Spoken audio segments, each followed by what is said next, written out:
बात है। भाई, तुम्हारा क्या नाम है? मेरी तो आपसे ना ही जान है और ना ही कोई पहचान है। माता जी, मैं प्रभु रामचंद्र जी का छोटा सा सेवक और मेरा नाम हनुमान है। किंतु मैंने तो आपको कभी उनके पास आते जाते नहीं देखा।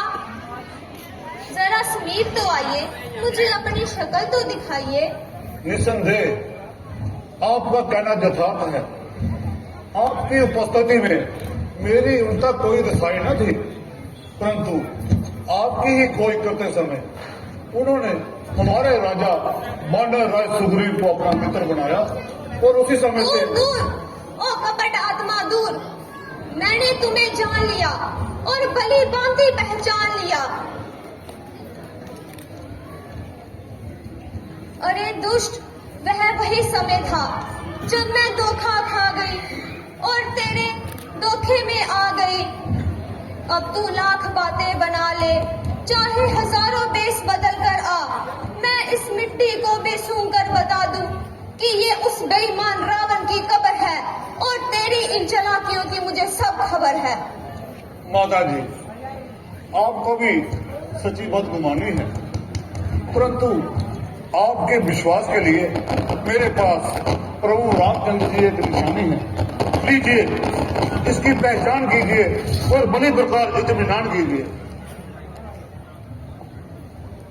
हाय मेरे प्राण प्यारी अंगूठी, मेरे भाग्य से तू भी ऐसा रूठी।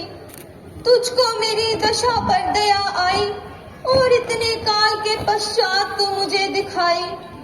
है मेरे प्राण प्यारे की निशानी, मेरे वास्ते जिंदगानी।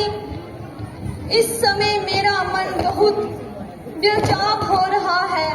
क्या मैं सच में तुम्हें देख रही हूँ, या ये आलम ख्वाब है?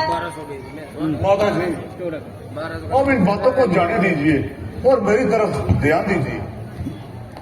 बेटा, मुझे क्षमा करना, मुझसे बड़ी सहब हो गई और मैं अपने ही विचारों में महब हो गई। तुमसे बात करना भूल गई और इस अंगूठी को देखकर फूल गई।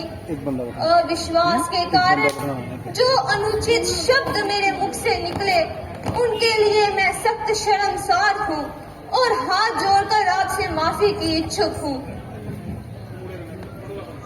माता जी, मुझे आप विशेष लज्जित ना कीजिए।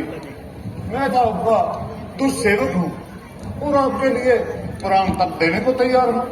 हाँ, कभी समय था जिनसे मैं साधारण सा काम लेती थी, उन्हें शस्त्रों रुपए इनाम देती थी।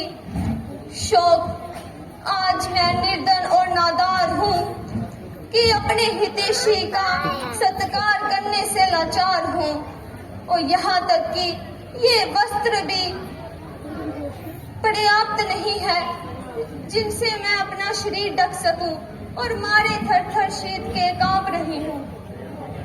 देवी, अब बीते के दिन व्यतीत हो गए। पिछली सब बातों को दिल से बुलाओ और इस प्रकार उधर करके मुझे भी ना रुलाओ। अब सिर्फ मेरे वापस लौटने का इंतजार है और बानर दीन का एक एक बच्चा सर हथेली पर रखकर मरने बनाने को तैयार है, क्योंकि मुझे वापस जाने की चिंता भी है और मेरा जहां अधिक ठहरना ही वैसे खराबी है। इसलिए आप मुझे अपनी कोई निशानी दीजिए ताकि मैं प्रभु राम को आपको निशानी दिखा सकूं। मैं हैरान हूँ कि आपको क्या निशानी दूं। दरिद्रता का तो ये हाल है कि शरीर पर वस्त्र प्राप्त होना भी मुहाल है। इस समय मेरे पास एक ही वस्तु है और अपने सभी आभूषण मैं मार्ग पर फेंक आई थी। केवल ये चूड़ामणि मैं खास रूप से निशानी अपने साथ लाई थी। जब भी कभी मैं उदास होती थी तो इसे देखकर मैं अपना दिल बहलाती थी। ये चूड़ामणि मैं आपको देती हूँ और विवश इसे अपने से अलग करती हूँ। मगर 2 मास तक जिंदा रहने का आपका विश्वास करती हूँ। इससे अधिक और मैं कुछ नहीं कह सकती। यदि उन्होंने मेरी खबर ना ली तो मैं अधिक समय तक जिंदा नहीं रह सकती। माता जी, अब अधिक समय नहीं लगेगा, या तो कुछ दिन इंतजार कीजिए, अन्यथा इसी क्षण मेरे साथ चलने की तैयारी कीजिए।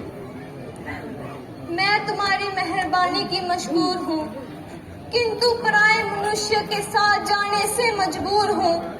जाऊंगी तो अपने पति के साथ जाऊंगी, अन्यथा इसी भूमि पर अपने प्राण त्यागूंगी, मगर ये धब्बा अपने नाम को कदापि ना लगाऊंगी। बहुत अच्छा, अब मुझे जाने की आज्ञा दीजिए। परंतु मुझे भूख ने बड़ा सताया है, क्योंकि मैंने कई दिनों से कुछ नहीं खाया है। यदि आपकी आज्ञा हो तो इस बाग से कुछ फल तोड़कर खा लो।